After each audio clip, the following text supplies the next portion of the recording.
what you're here for, James. You're my pun master 5000. You're the Punisher, the Punisher of ceremonies. I like the Punisher. The Punisher of ceremonies. Yes. It's like the Punisher of ceremonies. Exactly. There's a hyphen in there, but you can hear it if you listen.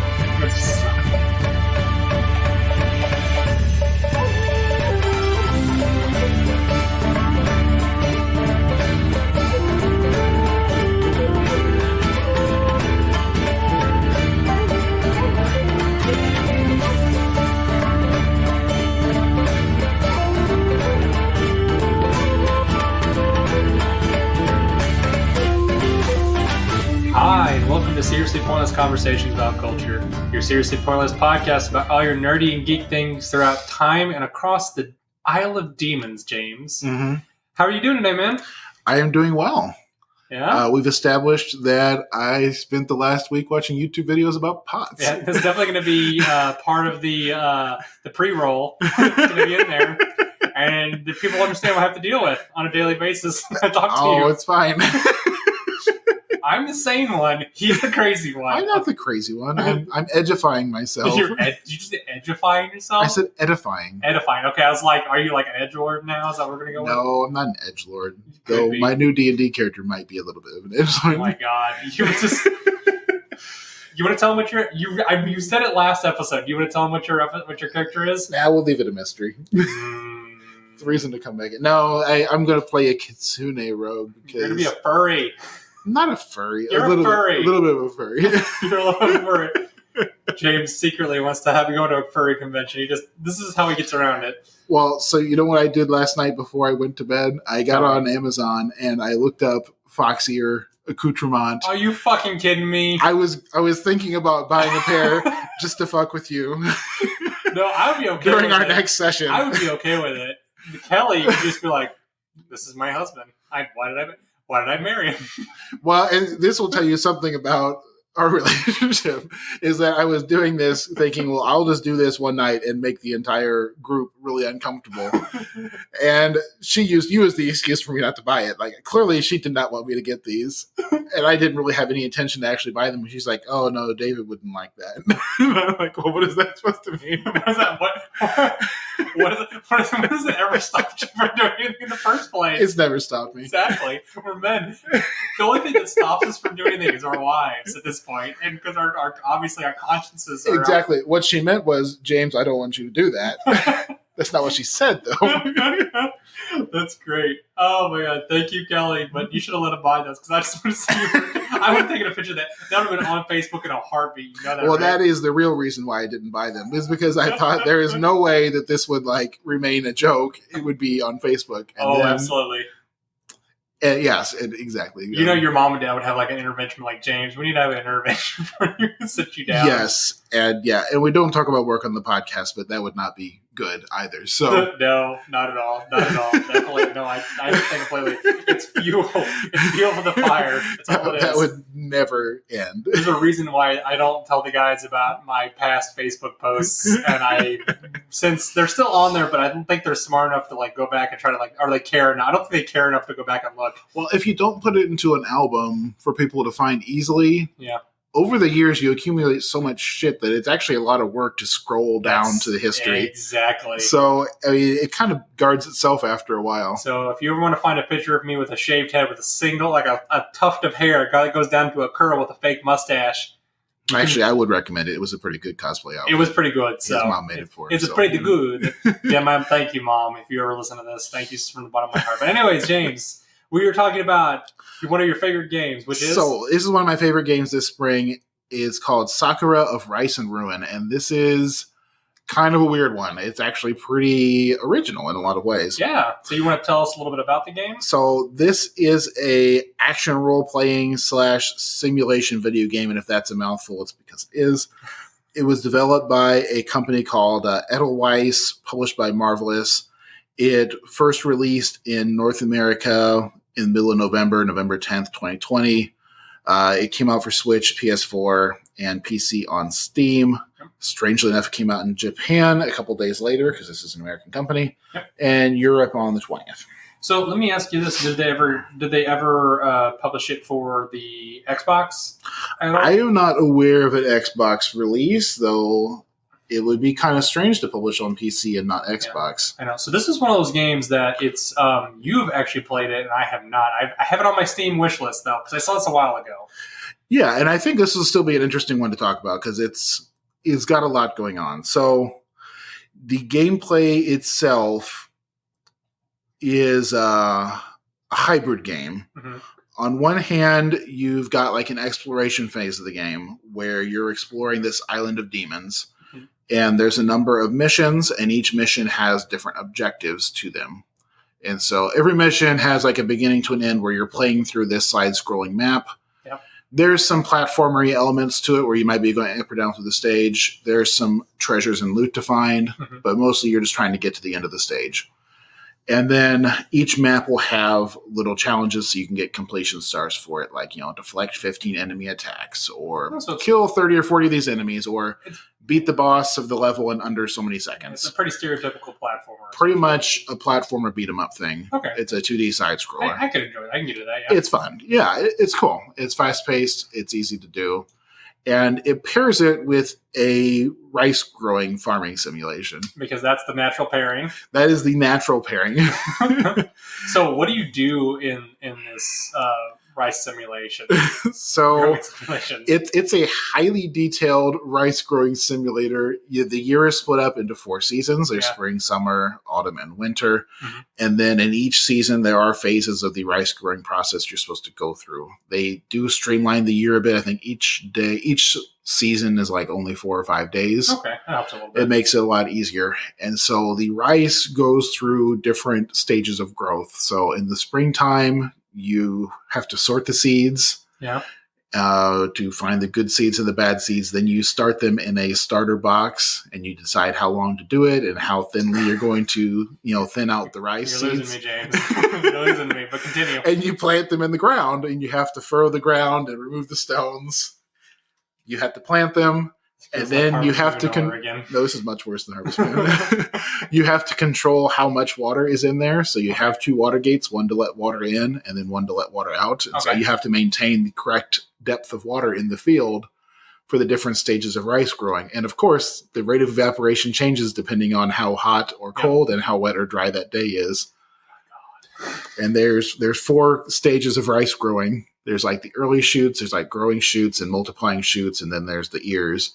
And it needs different types of nutrition and different amounts of water during every phase. So let me ask you this. Are you an expert rice grower yet? I am an expert rice grower now. So you can make your own rice patty? I could make a rice patty now. I'm proud of you. Like, you have to fertilize it, and here's the catch of the game is that this is the only way to make your character stronger in the entire game. Your character levels up at the end of each in-game year by harvesting the rice. Because in the story of the game is that you're the child of a war god and a harvest goddess, and you have some of the powers from both your parents. And the way your character grows is by successfully bringing in harvests of rice.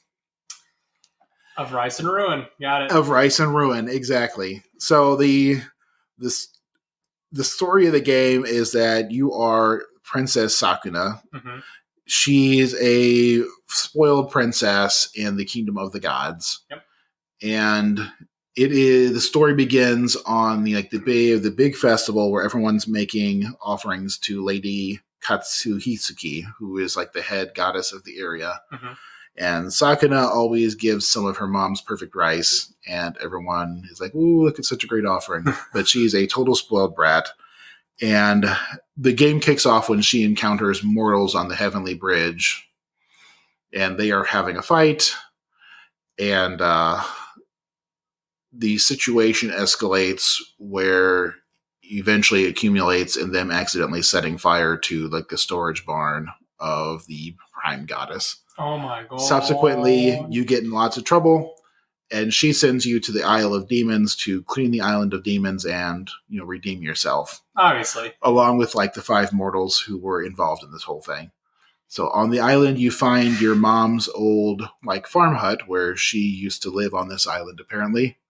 And there's also a cave there where your dad became a goddess of rice. And that's why she's a rice goddess. And along with these 5 mortals, you are setting up this homestead on the island, and then you're also working to explore it and uncover kind of the story of the game. Okay. And clear it of demons, so you can clear a name and become a proper goddess again. That's right, you can. You got to. It's kind of a Hercules 12 labors kind of thing. It's got some of that stuff going on. So let me ask you this: Have you actually beaten the game yet? I have not completely finished it. I've gotten most of the way through it. Okay, so have you beat the story yet? Yeah. Okay. Yeah.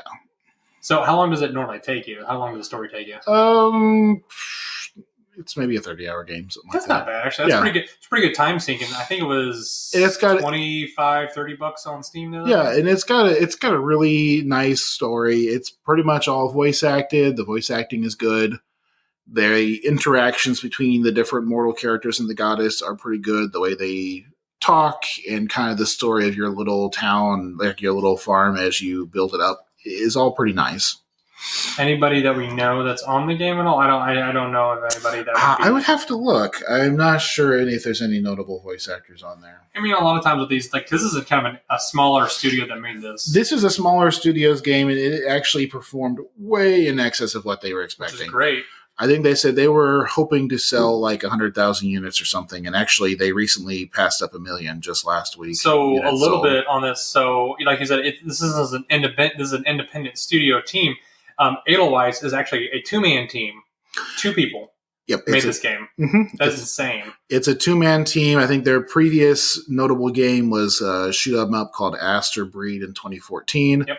They started working on Sakuna in 2015. And apparently they spent a lot of that time making the rice growing simulation as realistic as possible, which I could never have noticed. And I didn't even tell you all the steps. I know you didn't. That's why it's going to drive me insane when I actually end up getting this game. I'm like, oh my God, I'm going to sit there and actually look at something. It says here, Kochi, an artist for the game, actually conducted research by growing rice on his balcony and reading about agriculture from public libraries such as the National Diet Library. Mm-hmm. And archival in rural regions. Oh my God. He visited Kyoto. He also visited Kyoto, and I'm going to butcher this one, Shirakawa-go, which is, these are Japanese, traditional Japanese, I'm sorry. He visited traditional homes in Japan. In these 2 places, which is, that is some severe dedication right there. It was. And, really, the fact that a 2-man team was able to make such a complete game is staggering. I mean, that just goes to show you. They probably sacrificed health and family time considerably probably to get this going. It's got a good soundtrack. It has good art. The art, as you probably saw when you watched the YouTube video, is a highly stylized, colorful art style.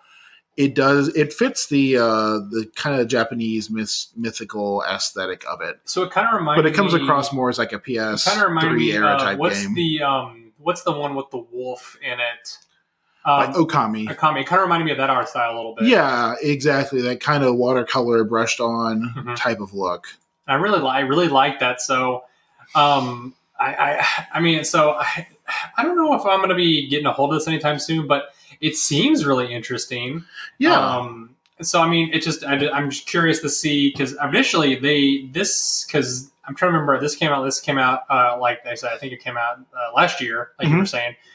And at first it didn't get a lot of sales initially from what I remember, but it like exploded after being out on scene for a couple months. Yeah, like back in November, it didn't make much of a splash, but by the time I heard about it in January, people were starting to talk about it. January 2021, yeah. And I think they went from almost nothing in November. I think by January, February, they had sold like 800,000 copies of the game. That's awesome. It kind of has that Binding of Isaac kind of feel to it. It came out of nowhere. I love that kind of stuff. So, but as you advance through the game, though, like the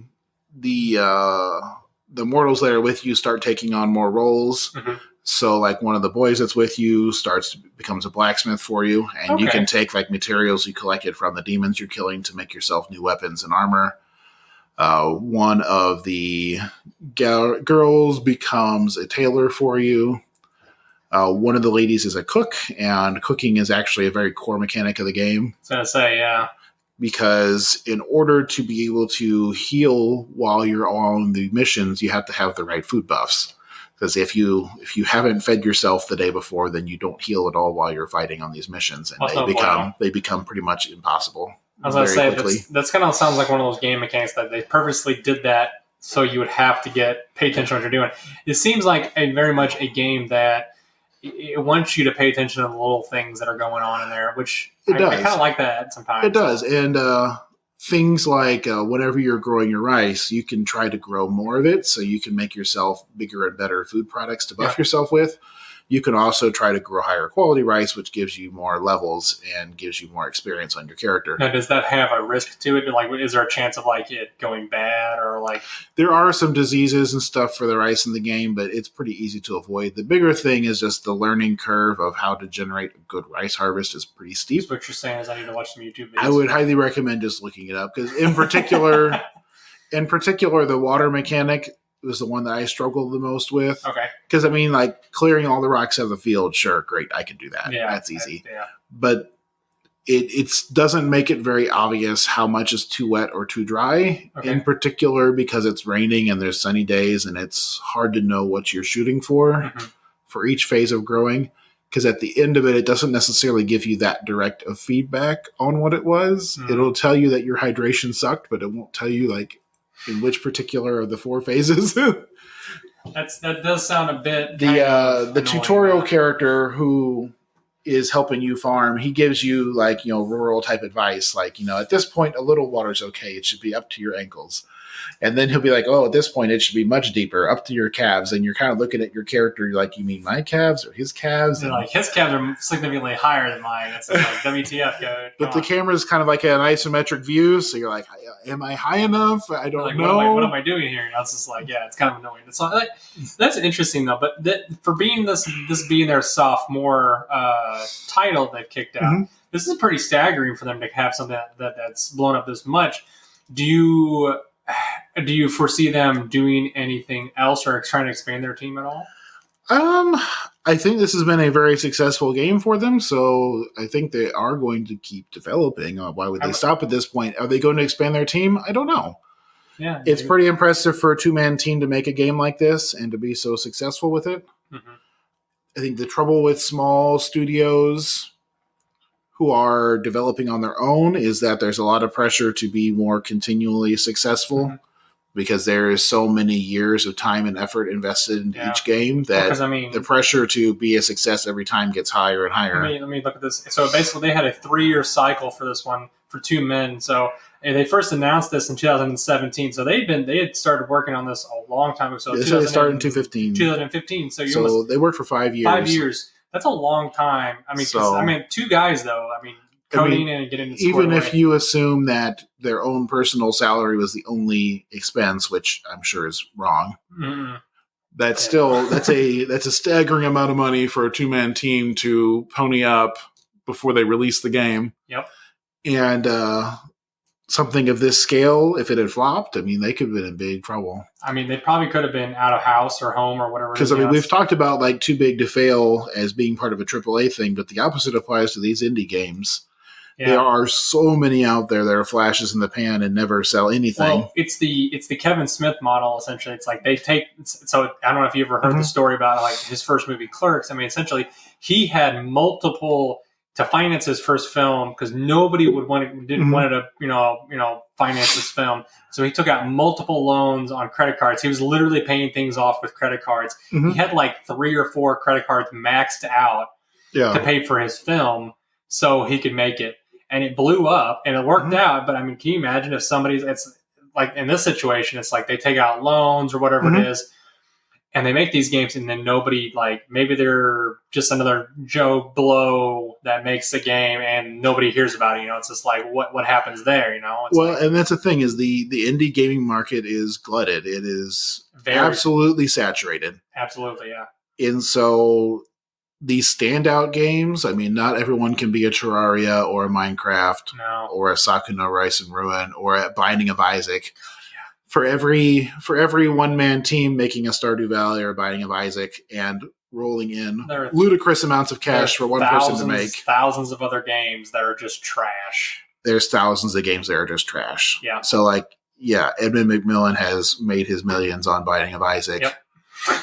which, for a big development studio would not have been that much money, but for a one-man team is huge. I mean, that's a lifetime's work. That's a lifetime of work right there. It's great. With good investment afterwards, he's set. Oh, absolutely. And how he's still making card games and expansions, and he's which actually talking about that, I actually saw that the other day I actually follow him on Twitter, and he posts a lot of stuff like, hey, what card do you guys want next? Like, he's doing all kinds. I love it to death. Which I'm thinking real hard about getting the expansion of the Binding of Isaac game, because the Binding of Isaac card game is actually fun. I really enjoy it. So I remember I played with you guys once, and it's like you kind of have to take risks every once in a while to try to win, because like you can't play these like safe on it. But I let me ask you this: so, are you going to go back to it and try to finish it up all the way? I think I will go back to it and finish it at some point. Okay. I say it has a rhythm to the gameplay, which is a little different because you're pushing through these these levels and unlocking more levels, and so you're going through like little branches. Like there's a plains area and a forest area, and they build in difficulty as you go through the area. But you also don't gain in power yourself until the end of each season. Okay. And so it's kind of there's a rhythm to it of, pushing yourself to get as far as you can and get new stuff and new gear and new ingredients to cook with. So do you think you would have to and start then having to go back? Or? Well, it's just getting back into the rhythm of it would be difficult because you have to kind of juggle the farming stuff at the same time as you're going. Yeah. And also there's a day-night mechanic where at nighttime, the demons are much, much stronger. Yeah. Wow. Yeah. And so the day-night cycle goes in real time to the game, no matter what you're doing. And so the day-night is like 10 or 20 minutes or something. Okay. And so you're trying to do the farming stuff you need to get accomplished and then do progression areas during the daytime. And then you're trying to also come back in the nighttime and maybe farm some of the older areas at night because a lot of things drop different items at nighttime. Huh. That's kind of cool, actually. Like elemental stones and stuff that you need for your weapons are usually dropped only at night. So you're trying to juggle. There's a lot of stuff to be doing. No sleep for Sakuna. No sleep for Sakuna. She's a god. She doesn't need to sleep. That's right. She just has a sip of nectar and she keeps on going. As long as she has plenty of rice to stuff her belly with, then you're good to go. But I thought she hated rice, James. I love rice.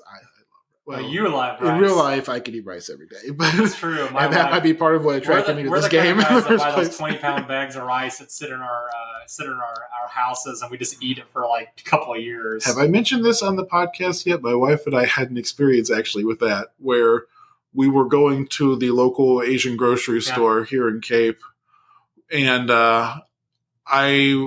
there's been a rice shortage with COVID because all the good rice is coming imported and it's not being transported very well. No, it's not. No. And so there wasn't the usual 10 to 20 pound bag that I usually buy. So the lady had these little, 1 gallon grocery bags that she had broken up into 2 pound units. Yeah. And she also had the giant 50 pound bag.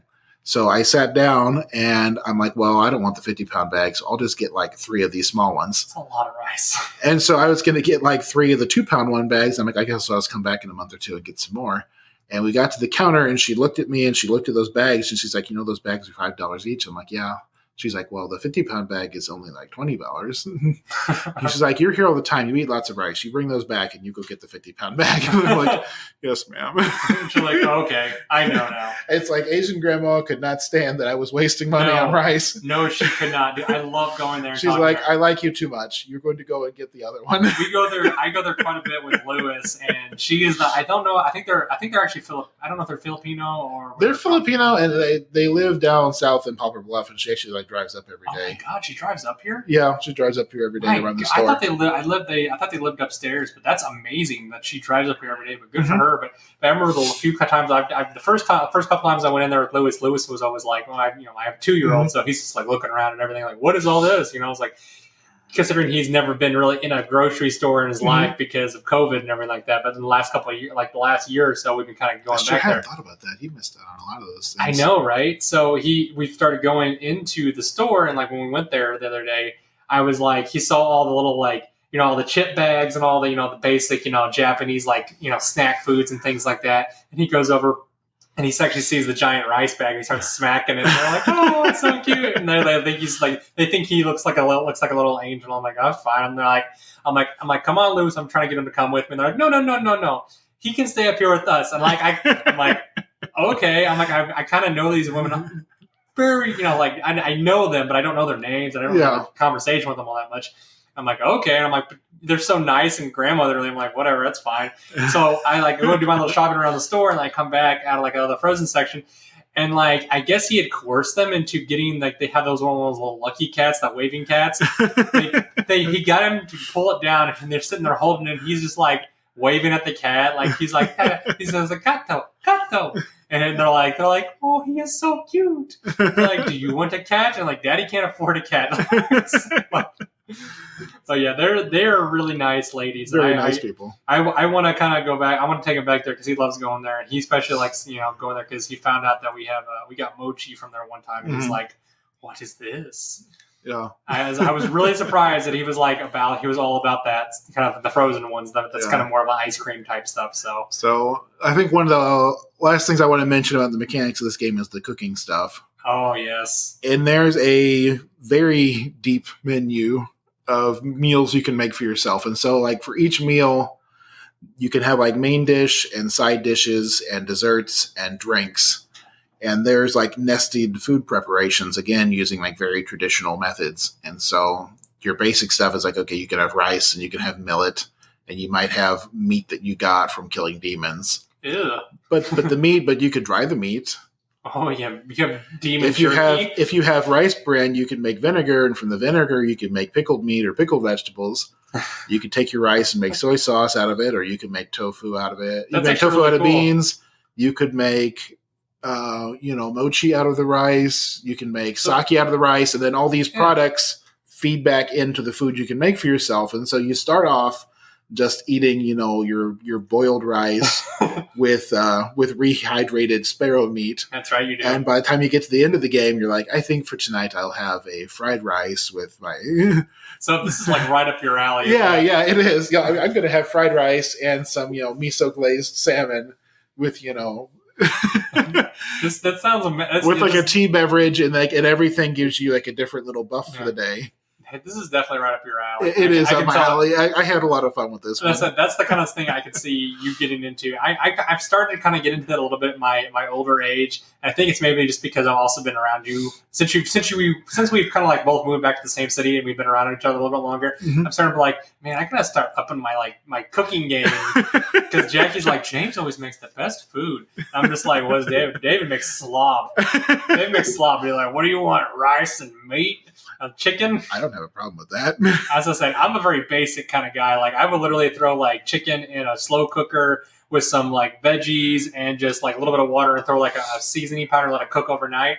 I'm a very basic shredded chicken kind of guy. I'm very easy. And that's what I cook that's what I make for myself, to be perfectly honest. It's like, okay, I make fancy food for Kelly and I and for guests and stuff, but when it's just me, plate of rice, can of tuna, soy sauce, done. Yeah, that's how I know. Like, we're basic kind of guys. We're basic bitches, James.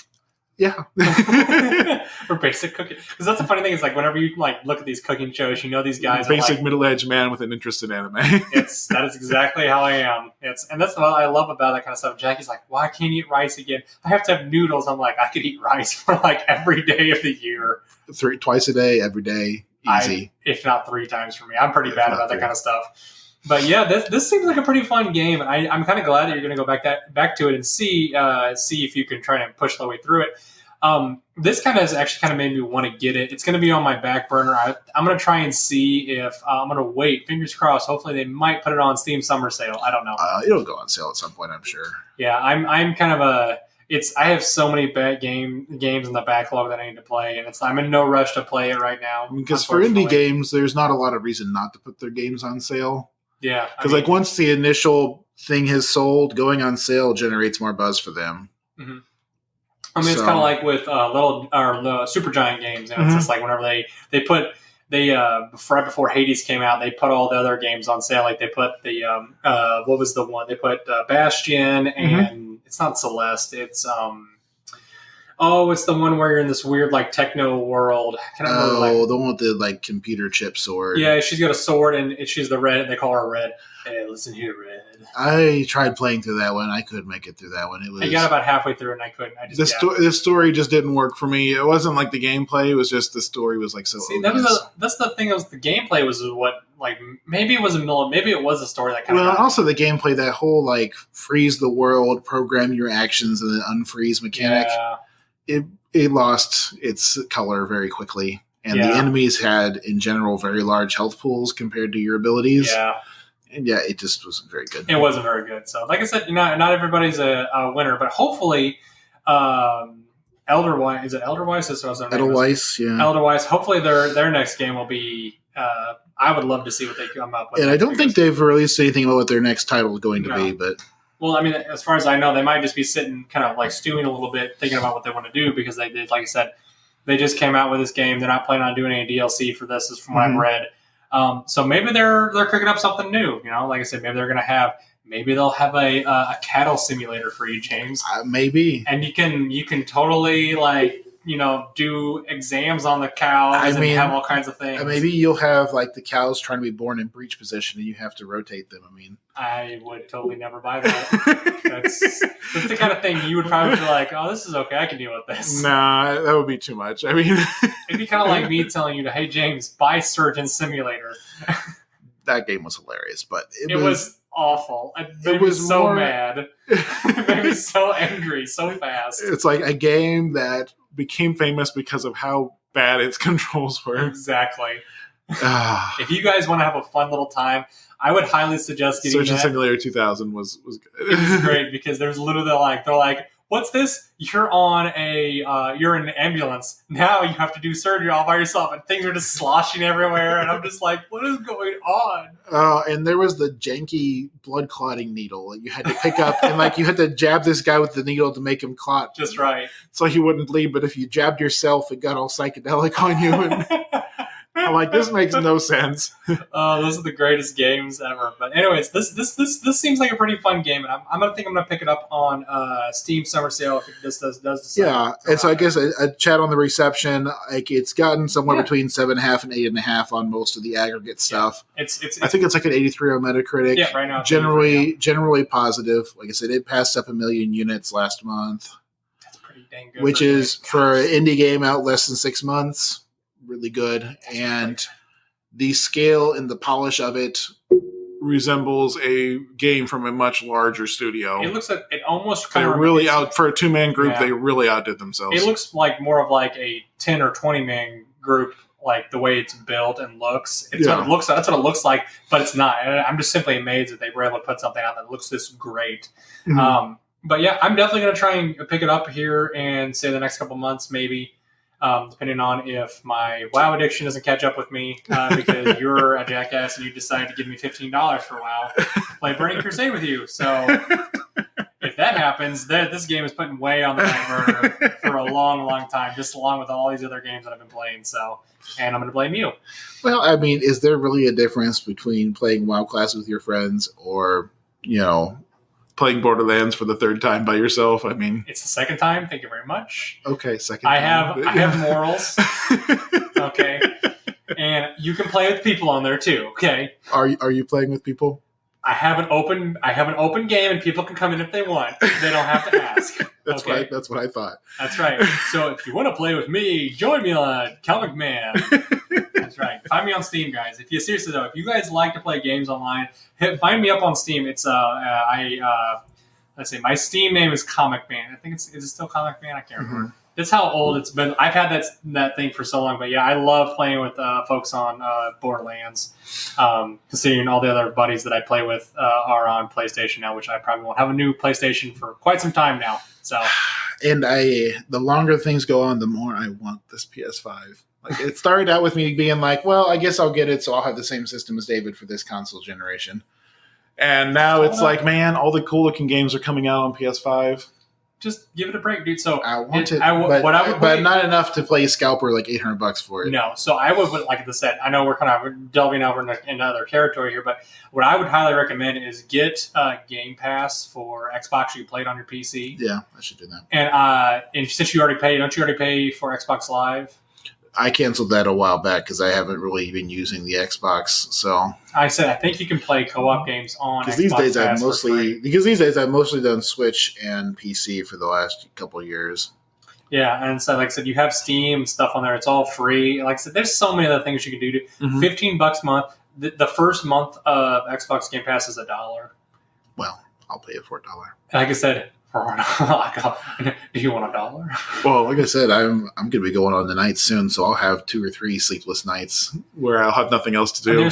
There's so many fun little games on there. They have what was the Neon Abyss was on there, the one you were telling me about a while ago. Yeah, I can do that. You can play that for free. They have all the Age of Empires games on there. They have the entire Bethesda catalog is on there. You can play the absolutely horrible Wolfenstein Youngbloods with me if you want to. No, thank you. That's what I said. It's there's other games we could play. That's right. It's quite awful, but yeah. So there's lots of different things. But yeah, I would much rather just do Borderlands if you want to do a game together. You could probably find we do that. Actually, we still need to finish Raft. I told Kelly we were going to play Raft, and it just never came around. But anyways, guys, enough about here about what we are pointing to be playing in the future. If you guys want us to talk about something specifically in the future, let us know. Hit us up on Facebook, all the social medias, Instagram, Twitter, all that jazz. I'm mostly on Twitter and Facebook right now. You can email us at seriouslypointlessconvo@gmail.com. We have a link tree to all of our social media sites and all the places that you can find our podcast at the bottom of each episode. So if you have any questions, just look there for it. And like I said, James, we will be back probably next week with another riveting episode. Maybe Stardew Valley next time. I will stab you hard. No, you don't like Stardew Valley?